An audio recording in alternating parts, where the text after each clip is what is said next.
The chair was empty again. I knew it before I crossed the threshold. I knew it the way one knows the shape of a wound, not by looking, but by the specific quality of the silence around it. The guests at Lord Ashworth's table had arranged themselves with the particular care of people pretending not to notice something.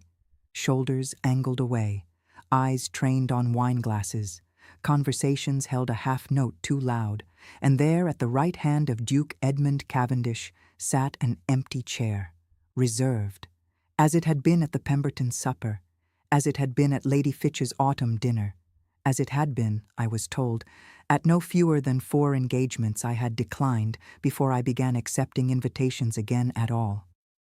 I took my seat at the far end of the table. A footman materialized at my elbow with quiet efficiency. Around me, the women of the peerage shifted and resettled like birds on a wire, watching without watching. I felt the weight of the room's attention as a physical thing, not hostile, not warm, simply alert. They were waiting to see what I would do with the fact of that empty chair, whether I would acknowledge it, whether it would unsettle me. It did not unsettle me. That was not an accident. I had chosen this seat, the far end, the wrong end, the end that required crossing the full length of the room under the gaze of 40 people, because distance was information. Every dinner I attended, every chair I declined, every careful placement of myself at the periphery of his orbit told me something I needed to know before I could afford to move closer. How he responded to my absence, whether his patience held, whether the chair appeared again, or whether one refusal was enough to end the offer entirely. It had appeared 14 times. I was still counting. The Duke did not look at me when I entered. This too, I noted. Not with relief, not with disappointment, with the same flat attention I brought to everything that concerned Edmund Cavendish. He had the discipline of a man who had spent 30 years deciding which things were worth his attention. He would not give me the satisfaction of his gaze before the soup was cleared. I gave him nothing in return, not a glance, not an acknowledgement. I turned to Lord Pemberton on my left and asked after his daughter's recovery from the autumn cough, and I listened to his answer with every appearance of genuine interest, because it was genuine. I had always liked Lord Pemberton. He was one of the few men in this city who spoke to me as though my opinions had weight. But beneath the conversation, beneath the candlelight and the silver and the careful choreography of a formal dinner, I was aware of the chair. I was always aware of the chair. This is what no one understood. Not the women whispering behind their fans, not the men who watched with that particular mixture of curiosity and pity reserved for widows who had not yet learned their place. They believed my refusal was grief, or pride, or some form of silent protest against a man who had done me no visible wrong. They were not entirely mistaken, but they had the order wrong. The truth was not that I could not sit beside him. The truth was that I was not ready to. Not yet. There were things I needed to understand about Edmund Cavendish before I closed the distance between us. Things that could only be learned from the far end of a table, from the periphery, from the particular vantage point of a woman that everyone had already decided was simply too grief-stricken to behave sensibly. Being underestimated, I had discovered, was its own kind of position. The soup arrived, the conversation turned, the empty chair remained. 14 times. I was still counting. My husband had introduced us 3 years before he died. It was not a remarkable introduction. A drawing room in winter, a fire burning too hot on one side of the room, the usual assembly of titles and obligations arranged around it. Edward had brought me forward with the particular pride of a man presenting something he valued, and Edmund Cavendish had looked at me the way powerful men look at the wives of their equals, with courtesy and nothing more. I had been relieved. That is the detail I return to, even now. Not the cold room or Edward's warm hand at my back, or the way the Duke's eyes held mine for precisely the correct number of seconds before moving on. What I remember is the relief, because I had heard enough about Edmund Cavendish to approach that meeting with a specific anxiety, and when it produced nothing, no disruption, no particular awareness, I had exhaled something I had not realized I was holding. I was safe, I thought. I was wrong. I was simply early. The awareness came later, and it did not arrive as feeling. It arrived as observation. An evening at the Hargrove Musicale, 8 months into my marriage, when I said something low to Edward about the cellist's interpretation, and Edmund Cavendish, seated 1 row ahead, turned slightly, not enough to be seen, not enough to acknowledge he had heard, and I watched his jaw change, a fractional tightening, the almost smile of a man who found something unexpectedly worthy. He had heard me, he had agreed, he had said nothing, I filed it away. That was all. I was not a woman who indulged observations that led nowhere useful, but I had begun, without deciding to watch him. Not with sentiment. I want to be precise about this, because imprecision here is where women in my position make their first and most costly errors. I watched Edmund Cavendish the way one watches a variable in an equation that has not yet resolved. He was a man of enormous consequence, political, financial, social. And he had recently lost a wife who, by all accounts, had been the organizing intelligence behind a significant portion of that consequence. What he did next mattered to a great many people. It mattered in ways I was only beginning to calculate, to me. Edward died in the spring. What followed was mine to manage, and I managed it, the estate, the creditors, the distant cousins with their opinions about inheritance. 8 months of untangling, conducted with a thoroughness that alarmed my solicitor and satisfied no one else. I did not find it difficult. I found it clarifying. Grief and precision, I discovered, are not incompatible. They simply require different rooms. And in the room where I kept my attention on the wider world, I was watching Edmund Cavendish. What I found was this. He was a man who did not waste attention. In 30 years of public life, I could identify no instance of a misplaced confidence, a careless alliance, a decision made for sentiment rather than judgment. He had enemies. Powerful men always do, but none of them could point to an error. They simply disliked him for his precision, the way mediocre minds always dislike precision in others. More importantly, he was a man who had placed my name, in his own handwriting, beside an empty chair at Lady Hargrove's dinner 6 months after my husband's death, before I had emerged from mourning, before I had attended a single public engagement, before anyone had any reasonable expectation that I would come. He had done it quietly, without announcement, without any mechanism for me to acknowledge it or respond. That was not courtship. That was not sentiment. That was a man who understood patience as a form of communication. I understood it in return. The question was not whether Edmund Cavendish was worth trusting. 14 dinners of observation had answered that with sufficient confidence. The question, the one I had not yet resolved, the one that kept me at the far end of every table, was whether I was ready to be known by someone that perceptive. Whether the version of myself I had built in the aftermath of grief and survival was a version I was prepared to have examined at close range by a man who missed nothing. That was the calculation I had not yet completed. Not sentiment. Never just sentiment. It was Lord Ashworth who forced the first real conversation. He did it without knowing he was doing it, which was entirely characteristic of Lord Ashworth, a man of great warmth and no subtlety, who believed that the solution to most social difficulties was proximity and a good Bordeaux. He had seated me, at his next dinner, not at the far end of the table, and not beside the empty chair, but directly across from it. Directly across from Edmund Cavendish. I discovered this when I was already halfway into the room, and the discovery arrived as a cold, clean fact, the way all the most inconvenient facts arrive, without warning and without the courtesy of time to prepare. I did not break my stride. I took my seat with the composure of a woman who had not spent the previous 3 weeks constructing careful reasons why a particular arrangement of chairs could not affect her. But I adjusted, quickly and silently, what I intended to do with the evening. I had come to observe from a distance. Ashworth had removed the distance. That meant the evening would yield different information than I had planned for, closer, less controlled, more exposed. I noted this the way one notes a change in weather, with attention, without alarm. Exposed was not the same as vulnerable, not if I was careful. Edmund was already seated.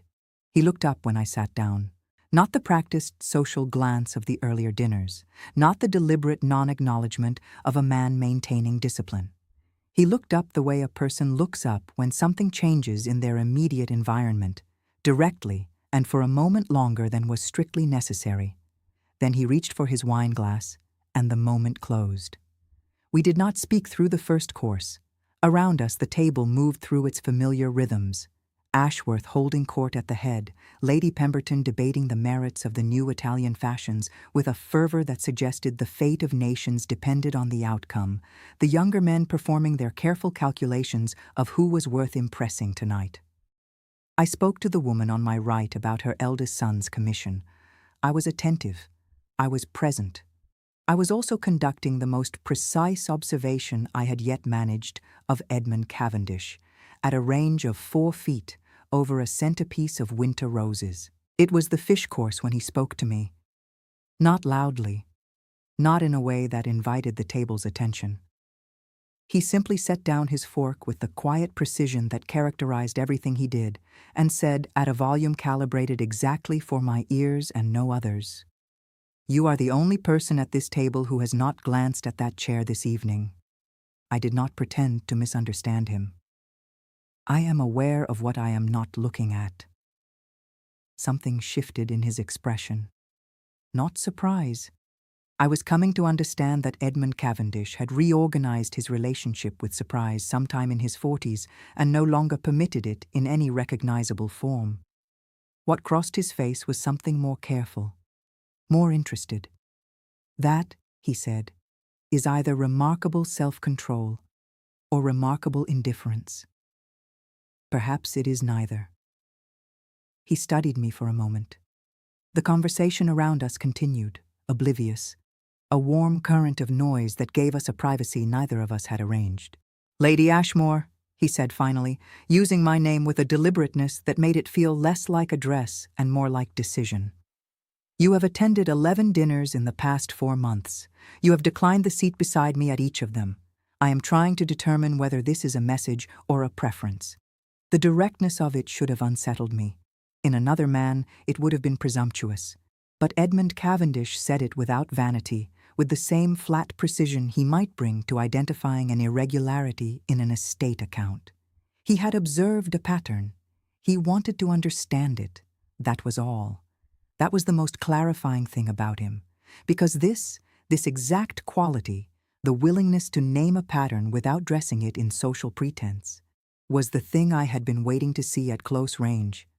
I had watched it operate from across rooms for months. I had needed to know whether it held under pressure, whether it survived proximity, whether it was discipline or performance. It was discipline. I filed that away too. It is a preference, I said, for the far end of the table, for managing my own evenings. He considered this. And my dinners, the ones you have also declined. Are those a preference as well, or something else? I reached for my own wine glass, and I took a moment I had in fact earned, and I said, with perfect steadiness, I find that private dinners require a particular kind of attention that I am not always able to give. It was not a complete answer. He knew it was not a complete answer. I watched him file it away, with the unhurried ease of a man who had decided that patience was not a virtue, but a strategy, and who had been deploying it successfully for a very long time. Good. We understood each other on that point at least. After dinner, when the party had dissolved into smaller configurations in Ashworth's drawing room, I found myself standing near the window with a cup of tea I did not want, running quiet calculations about the evening, when I heard him stop behind me. He did not announce himself. He simply stopped close enough that I was aware of him, far enough that there was nothing to remark upon. "You knew my wife," he said. It was not a question. I turned slightly. "I knew her a little. She was kind to me when I first came to London." "She would have liked you." A pause, not theatrical, not designed for effect, simply the pause of a man choosing his next words with care. "She had a talent for knowing which people were worth the trouble of understanding." He moved away before I could speak. I stood at the window and registered the sentence the way I registered all useful data, without immediate interpretation, setting it aside for later examination. A statement about his dead wife, offered without strategy. without the careful calibration of a man deploying sentiment for effect. I had not predicted it. In 14 dinners of observation, Edmund Cavendish had not once done anything I could not account for within seconds of seeing it. His patterns were consistent. His behavior was legible. That legibility was, in fact, a significant part of what I had been verifying. But I had not predicted that sentence. And an unpredicted variable in an otherwise legible system meant one of two things. Either my model was incomplete or the variable was genuine. I considered both possibilities with the same flat attention I brought to everything that concerned him. Then I set down my cooling tea and rejoined the party. I was nearly ready. I was not quite ready yet. He invited me to dinner 3 days later, not through the usual channels. A letter, handwritten, left with my housekeeper on a Tuesday morning. Brief, unadorned. Lady Ashmore, I am hosting a small supper on Thursday. 8 people, no more. I would be grateful for your company.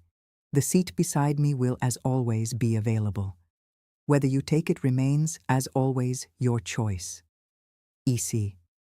I read it twice. Then I placed it on top of the drawer's contents, not buried, not hidden, and sat with my tea and completed the calculation I had been running for 14 dinners. A man who reserved a chair without expectation or mechanism for acknowledgement for 6 months without a single direct approach. Patience as communication. Confirmed. A man whose precision at 4 feet matched his precision at 40. No performance. Consistent. A sentence about his wife, offered without strategy, that I had not predicted. Genuine, therefore. And a letter that named the choice explicitly and asked for nothing beyond my presence. I closed the drawer. The calculation was complete. I went to the dinner. There were 8 of us, as promised. The table was smaller than Ashworth's, the room warmer. The chair beside Edmund was set with a card, my name in his handwriting. I sat down with steady hands and noted privately that the uncertainty was gone. What remained was simply attention. I had always been good at attention. Edmund acknowledged me with a nod, not waited, not performed. For 20 minutes I spoke with Mrs. Hartford about her journey from Bath. Then she was drawn away, and Edmund turned to me. "You came," he said quietly. "I did." "I was not certain you would." "I was," I said, "as of Tuesday morning." A fractional recalibration crossed his face, the look of a man updating an estimate. He had expected uncertainty. The admission that I had made a deliberate decision on a specific morning was more information than he had anticipated this early in the evening. Good. It was meant to be. "May I ask something I have no right to ask?" "You may." "Why did you not come? Before tonight?" One answer. The true one. "Because I needed to know certain things about you before I could afford to be known by you," I said. "And I needed to know them from a distance." The silence that followed was the silence of a man reordering everything he had believed about the previous 6 months. The grieving widow who could not cross a room was not, had never been, what she appeared. He was seeing the architecture now, the deliberate distance, the counted dinners, the far end of every table as a position rather than a retreat. I watched him see it. What it produced was stillness. The particular stillness of a man who has just recognized something he had been looking for without knowing he was looking for it. "And what did you find?" he said. A genuine question from a man genuinely prepared for the answer. "Enough," I said, "or I would not be sitting here." For the first time in 6 months, Edmund Cavendish smiled at me. Not the fractional tightening catalogued from across rooms. A real smile, brief and unguarded, gone almost before it arrived. I had not budgeted for it. I noted that too. When the party dissolved, he walked me to the entrance hall alone. "I am not asking you for anything," he said. "Not yet, but I would like you to know that the chair will continue to be there." "I know," I said. "You've known for some time, I think. Long enough to be certain." That landed the way I intended.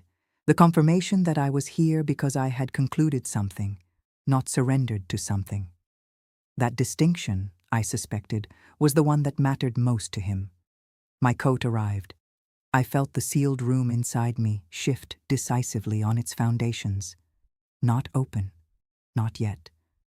But the decision to open it had been made. And decisions made cleanly, with full information, do not require revisiting. I was done revisiting.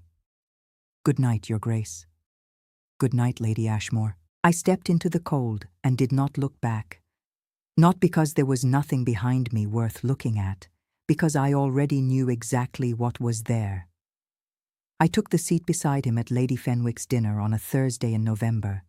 I did not announce it. I did not prepare a version of myself for the moment. I simply arrived, and when the footman showed me to my place and I saw my card set at the right hand of Edmund Cavendish, I sat down with the same composure I had brought to every other chair in every other room for the past 14 months, and I unfolded my napkin, and I did not explain myself to anyone. The room noticed. Of course it did. I felt it move through the assembled guests, the way a current moves through water, invisible on the surface, felt everywhere beneath it. Lady Ashworth caught my eye from across the table with an expression of such carefully contained satisfaction that I nearly smiled. Lord Pemberton raised his glass in my direction with the fractional tilt of a man acknowledging something without naming it. Edmund said nothing. He did not mark the moment with a look or a word or any gesture that could be read by the room. He simply passed me the salt when the first course arrived, as though I had always been there, as though the 14 empty dinners before this one had been nothing more than an ordinary interval between one thing and the next. That was when I understood that I had not been wrong about him, not once, not in a single calculation. We spoke easily through the meal, about small things, about real things, in the unhurried way of people who have privately agreed there is no longer any reason to perform disinterest. Once, when I said something that surprised him, I watched the almost smile cross his face. The same fractional tightening I had first catalogued from a row behind at the Hargrove musicale, in what felt now like another life entirely. And I felt it cost me something. Not painfully. The way spending something you have been saving for a long time costs you, with the particular clean relief of a thing finally being used for what it was always for. After dinner, he walked me to the entrance hall. He helped me with my coat himself, a small transgression of protocol that Lady Fenwick noticed and did not comment on, which was its own form of comment. "Thursday," he said quietly as my gloves were brought. "Thursday," I agreed. I stepped out into the November cold. My carriage waited at the curb. I got in. The door closed. The horses moved. I had spent 3 years at the far end of tables, waiting until the calculation was complete, until the version of myself I was bringing to this was one I could stand behind entirely. Some women cross rooms because they cannot help themselves. I had crossed this one because I was ready. There is a difference.